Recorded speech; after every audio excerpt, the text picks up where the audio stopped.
नमस्कार।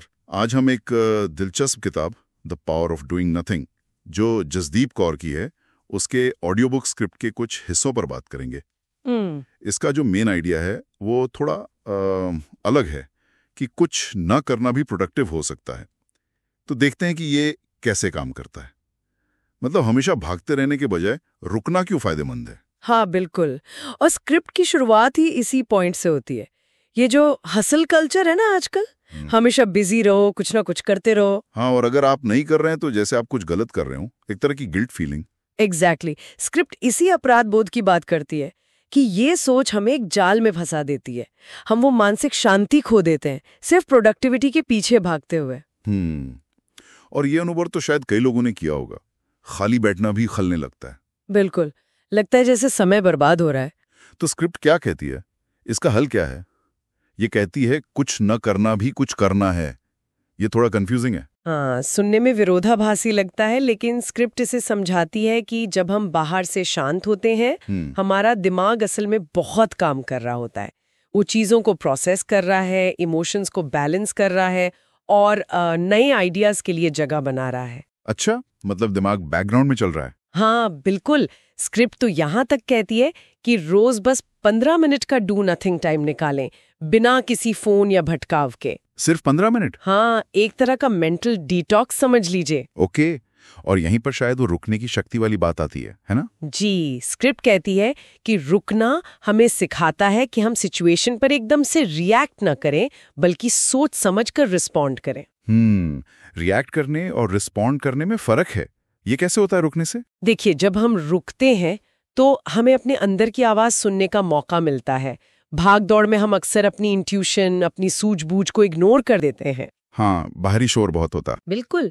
तो वो ठहराव हमें क्लैरिटी देता है, शांति से ही समझ आती है। जैसा स्क्रिप्ट कहती है, बेहतर फैसले ले पाते हैं। मुझे वो रीसेट वाला आइडिया भी बड़ा अच्छा लगा। स्क्रिप्ट कहती है कि कुछ ना करना हमारे अंदरूनी सिस्टम को रीसेट करने जैसा है। हाँ, जैसे हम अपना फोन या कंप्यूटर रीस्टार्ट करते हैं ना। हाँ, बिल्कुल वैसे ही।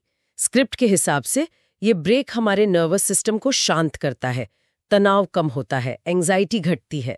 तो ये सिर्फ आराम नहीं है, ये सिस्टम का रख रखाव है। सही कहा, बिल्कुल, एक तरह की मेंटेनेंस। और क्रिएटिविटी, उसके लिए कैसे जरूरी है? स्क्रिप्ट में था कि बड़े आइडियाज शोर शराबे से नहीं, शांत दिमाग से आते हैं। हाँ, ये भी एक जरूरी पॉइंट है। स्क्रिप्ट कहती है कि क्रिएटिविटी को पनपने के लिए खाली जगह चाहिए, स्पेस चाहिए। अगर दिमाग लगातार इंफॉर्मेशन और काम से भरा रहेगा तो नए ओरिजिनल आइडियाज कहाँ से आएंगे? स्क्रिप्ट में स्टीव जॉब्स और आइंस्टाइन जैसे लोगों का जिक्र भी है। वो लोग भी खाली समय, या जिसे डे ड्रीमिंग कहते हैं, उसको महत्व देते थे। अच्छा। वो जानबूझकर ऐसा करते थे। हाँ? वो शांति ही नए विचारों के लिए जमीन तैयार करती है। शायद जो सबसे गहरी बात मुझे लगी वो ये है कि हमारी कीमत सिर्फ हमारे काम से नहीं है। स्क्रिप्ट की वो line, we are human beings not human doings. हाँ, ये बहुत गहरा मतलब रखती है। इसका मतलब है कि हमारा वजूद सिर्फ हमारे किए गए कामों पर टिका नहीं है। हम इंसान हैं, सिर्फ काम करने वाली मशीनें नहीं। सही। हमारा मूल्य तब भी है जब हम कुछ नहीं कर रहे होते, जब हम बस होते हैं। ये सोच हमें उस प्रेशर से आजाद करती है कि हमें लगातार कुछ साबित करना है। तो कुल मिलाकर इन अंशों का सार ये नहीं कि आलसी बन जाएं। नहीं, बिल्कुल नहीं। बल्कि ये कि सोच समझकर रुकना, थोड़ा कम करना असल में हमें ज्यादा असरदार बना सकता है। हाँ, और ज्यादा शांत भी।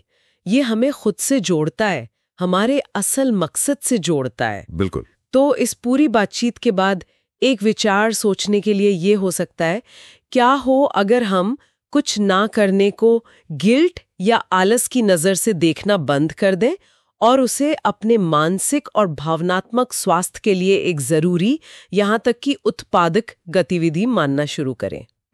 उत्पादकता की परिभाषा ही बदल जाए। हाँ, अगर ऐसा हो तो हमारे रोज जीने का तरीका, हमारे काम करने का ढंग, वो सब कैसे बदल सकता